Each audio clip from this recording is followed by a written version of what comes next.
আজ তোমায় আমি এনে দেব জোছনা,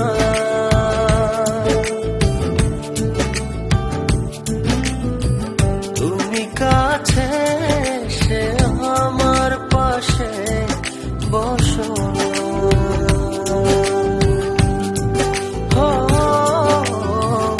আজ তোমায় আমি এনে দেব জোছনা।